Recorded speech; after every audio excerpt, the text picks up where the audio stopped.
I didn't look up the year of this Porsche yet. It just came from Japan. Came off the boat. They just sent it out for detailing. The air conditioning on this is what I'm looking at. Now, as you can see, I have my gauges set up out there. Very clean. The pressure is 35 psi, so we only have vapor in there. It's about 72 degrees outside. And when listening to this compressor,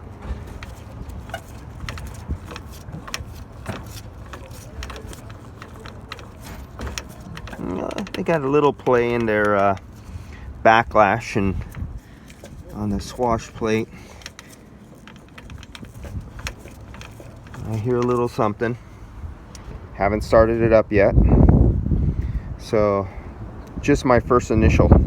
Now on this vehicle, I'm not going to be using my gauges except for refilling it back up. On this vehicle, you do not check the pressures or the temperatures or anything. You don't do anything with this vehicle with the rear hatch up like this.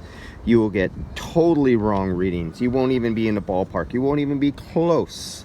And why is that? There's the condenser.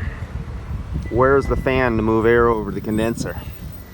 This vehicle relies 100% over airflow of a moving car, not an idle car.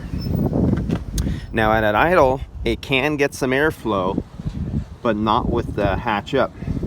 What do you see here? Looks like somewhat of a jet engine, a very big impeller, and that's what it is. This is right off the engine, and this provides your flow of air sucking through the engine compartment and exhausting it out. So if you look at the construction of this vehicle and you look really close, I mean, there's no clearances anywhere. I mean, you see that little tiny hole right there, and then between the engine block and the sheet metal, just the smallest gap. Everything is absolutely minute, small openings, really tiny everywhere. All the openings going all the way around this engine are so small on this one, I cannot even find any place to put my hoses through. So in this vehicle, this is where the wireless sensors come in. So when it's time for me to take pressures and everything like that, I'll hook up my wireless sensors if I have clearance here. Otherwise, I'll have to use temperatures only, and then clamp my wireless contact field piece probes right to the lines to get my temperature right off the line to come close to determine my pressures using a PT chart, but only on a full factory charge, not guessing, not topping off, completely evacuating out, filled to factory specs only. And you can see everything up here is in Japanese on their emission sticker up here.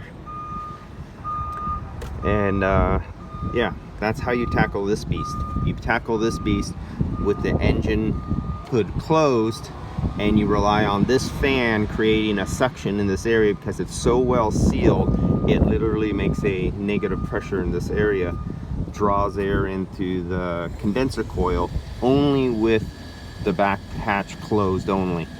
Otherwise, if you're checking the temperatures with the hood up, you have no airflow and you get skyrocketing high side pressures. All right, that's it.